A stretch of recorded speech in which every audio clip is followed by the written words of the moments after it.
Well, I just try to give myself a real quick haircut between adventures, and it doesn't look horrible, but I am not a stylist at all. Anyway, today is one of the most crucial days for this car and myself. Most importantly, my safety. Today, the guys from Moto IQ come and take a look at the suspension and advise me on what to do to keep my butt on the ground. Not only that, we got the guys from OC Mobile Alignment coming in to also align the car for the very first time in its history. Oh, yes. So these may not be the Moto IQ guys, but these are the guys that are helping make it happen. I'm not a huge fan of just shoving a camera in people's faces, but I've just spent the last hour and a half geeking out with Mike Kojima from Moto IQ, and he is saving my life. If you don't mind, explain a little bit about who you are and for those that don't know you. It's kind of hard to explain, I guess, because I do a lot of things. Like I run MotoIQ.com, basically a web magazine for technical geeks when it comes to cars. So we're all about technical weird stuff. I also am a mechanical engineer, and I've always worked in the automotive industry. I worked at TRD, I worked at Nissan for many years, and now I kind of do my own race car consulting stuff. I do any kind of engineering, but mostly in the industry I'm known for suspension. We're getting this dialed in. Right now it's drag racing. When we do some more stuff for like road racing and time attack and things like that, we're going to be doing a lot of cool things with the geometry. But right now it's basically all about the launch. Somehow this is going to go together in a day.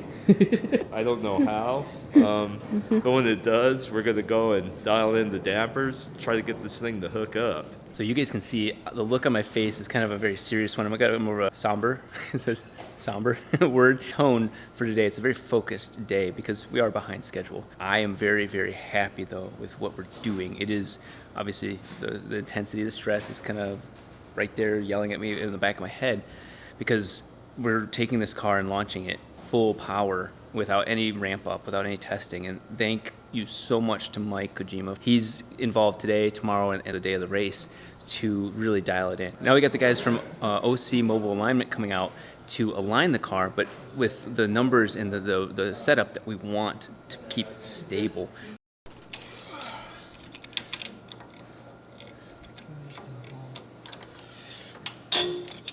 The 10 will actually fit without any pressure on it, but it's going to look something like this. So we've moved this ring all the way to the top, and that puts this ring really close. Honestly, I think that's what these shocks were originally built for. And let's get that right like that. Now that spring is right to the very edge, and you can see there's just a little bit of play. Hear it. So we pull this down a little bit. A lot of people assume, oh, that means that's where the spring's going to be at the end of the day. No, the car weighs something. There's no weight on this at the moment. So as soon as the car weighs down on this, we have to adjust this to the correct height to get the car to the correct height. It's got the tires about ready to be mounted up. We have to set it on the ground and finally tune the new shocks to the right height. I forget how wide that meat is every time I see it. I originally wanted to burn those off, but for lack of time, we'll just take them off. This is good timing because I think I hear a guy that would be a guy that would run this, or it's Seth. That's our guy. Tanner from OC Mobile Alignment is here, and he's bringing in his equipment right now. What I want to see first is how bad it is. Just right now, how bad is the car? Hand tightened, eyeballed. We'll be able to start putting in the good adjustments from there. This is the first time in the history of this car that we'll have all the wheels on and be able to set all the shocks to ride height. It's never been done before because of just how crazy this thing's been to begin with. I'm so curious to see what it's going to look like. We kind of teased it in the videos before. The fronts are ones I'm really curious about. Oh, that's cool. He's getting squared out leveling plates. Can't trust this ground. We were prepping for setting this up, and Tanner's like, well, you guys weigh it yet? And I'm like, no. And so he just brought his weigh scales to figure out how much the car weighs at this moment. So we'll find out right now how much this thing weighs as it will compete in these races. Let's just go up higher with it. Let's do like a click or two on the front, and then we'll just cover the back up. Okay. That should be fine. Okay. Yeah, the last time we weighed this thing, it weighed 2,200 or 2,300 pounds. So I'm curious to see how much weight she's added becoming a car. Okay. Same on the rear?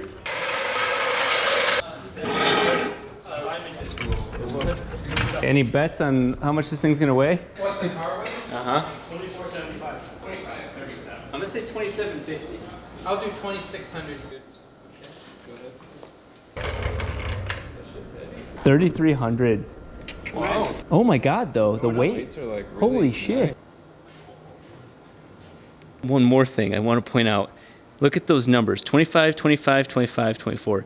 This thing is square. It's a little bit heavier than I thought, and it's just like me. It's probably gained weight over COVID. We've both been eating. Also note that there's 50 gallons of gas. Yeah, there's 50 gallons of gas, which is funny because that helps add weight to the rear.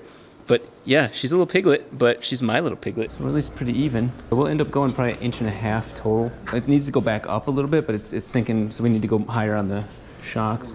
At least 3-4 turns. This one needs to go down very little. That one needs to go down a lot. We should definitely rough in camber too, because camber's a big part of ride height. What we're gonna do is 0 camber in the rear and 1 in the front. So on this one, let's go for, I'm gonna say 3/4 of an inch.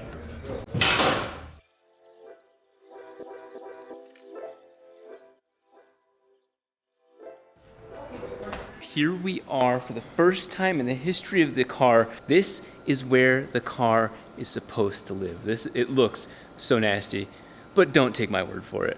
There it is. This is just something insane. There's room for improvement on a lot of things, but you can just see where it's sitting, and oh my God, is it aggressive. I'm in heaven. We're gonna, of course, now start roughing in the actual camber, caster, steering, all that craziness that we've done zero about. Make this thing the most functional it's ever been. You can do burnouts, you can do dynos all day long, but this is actually taking the car to the next level. Based on Mike Kojima from Moto IQ's information, we're gonna be getting the back to no camber whatsoever. So it's gonna sit up and down vertically, where the front is actually gonna lean in, negative camber of 1 degree, which was always the intention for all 4 originally.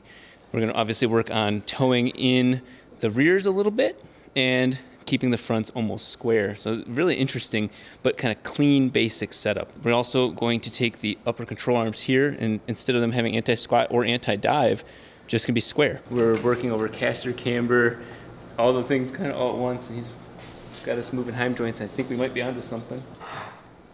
There we go. That side looks a little high, no? We want to set it flat. Yeah. Just level. Yeah. So then we'll take the back one. It looks like it doesn't go down as much, as low as we can, and we'll just lift this so it's level. Okay. We're really working over the upper control arms now, and the heim joints are coming in a little bit painful, but useful for getting exactly where we want to do with balancing all the numbers at once. It's crazy.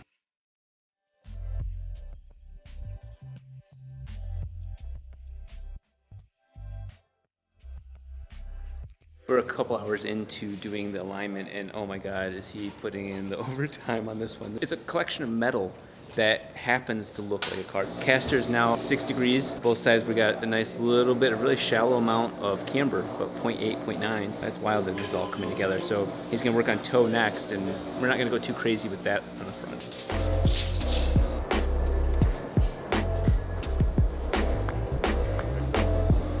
So let's just take like an inch off them. Okay. Each of the wheels are sticking out like this towards the front of the car, so we need to cut the tie rods.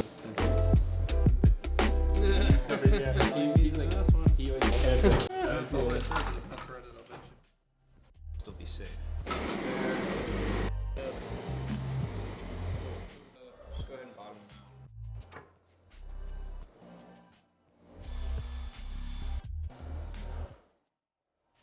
Okay.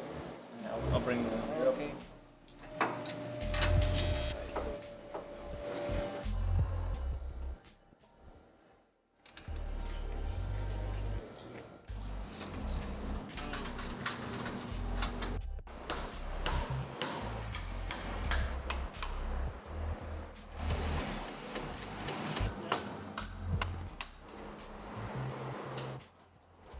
So we've been working our asses off on getting these rear tires to behave.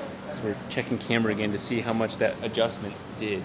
Oh, dude. Like -0.2. So that's like right above 0. Okay. This one's already ready to go. Let's just lift it up. And how many turns was that other side? 4 fulls. So we're going to do 2 full, so 4 half. Yeah, exactly.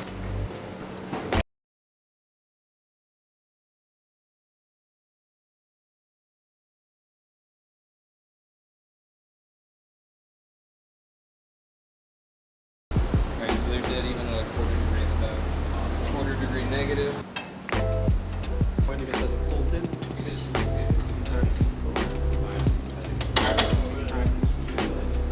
Oil separator screw hot.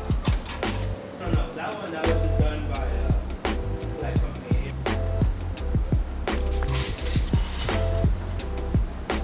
A quarter to a half inch. Before it was like an inch and a half, so it's pretty close. Tanner did a phenomenal job, above and beyond. That's what I was told he would be like, and the dude's cool as hell. My life is on the line, to be honest.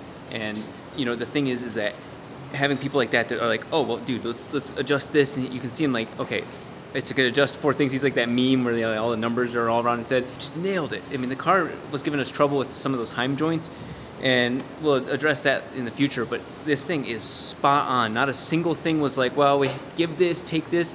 This is one of the most gratifying processes for me, even though it was grueling, because the car is now exactly 79 inches wide on both the front and the rear tires, which is exactly what my CAD was supposed to be. They're both, the fronts came in exactly how they were, caster, camber, toe, it's all there. No like, oh, we had to sacrifice anything. So this car, it's just gonna come down to my driver's skill, because everything else that dude just took care of.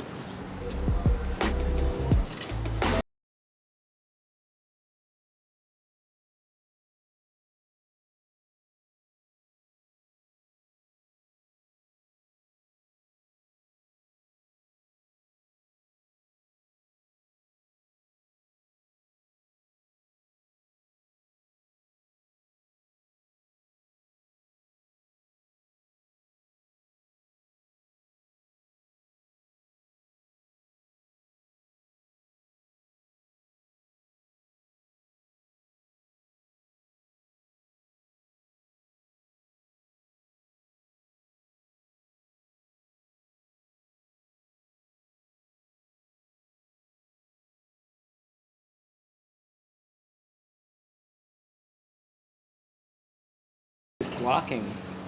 Yeah, I don't know. you can't Yeah. read the EGTs off the exhaust pipe. Yeah, directly. Oh, they're looking at the Diablo 6 liter you love. No, you should have said, here's the keys to the Diablo, you take it out. Yeah. All right, Zeus fasteners? Yeah. You know those, right?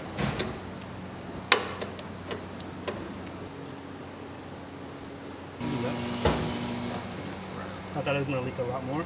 I asked Isaiah, I'm like, what would a no-talent ass clone like myself who can't drive, what could I do to be a better driver? Where I basically take myself out of the equation. And everything in this area helps me be better than me by removing me from the equation. Hi, I'm Rob Dahm. And for those of you that suffer from ED like I do, that's a different commercial. This is that beautiful flow control valve that takes the no-talent out of my ass clown. Here we are. That's simple. It's all hydraulics. So when people say that, oh, you can't drive manual because you don't know how to clutch it and you don't know how to feather out, I'm just simply looking at it as in hydraulics. We're not going to talk about talent. Yeah, I closed my eyes. Anyway, yeah. Cut to the clip, cut to the clip. Did you just take the clutch pedal? You ever see that clip? No. I was doing a half mile, he just, I'm like squinting in the half-mile video with my visor up and my windows down. Every comment was, close your visor or close the window. And that isn't even on the bottom side of it. It's in the transfer case, but I'm sure it doesn't look like it's high enough.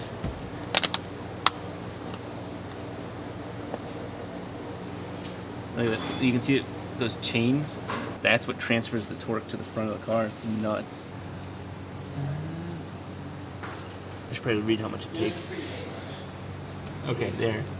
But bleed the clutch by myself. One of the things that you do that speeds this process up is you open the valve, push your pedal down, keep the pedal down, close the valve, and then the vacuum has to pull clean fluid from the reservoir.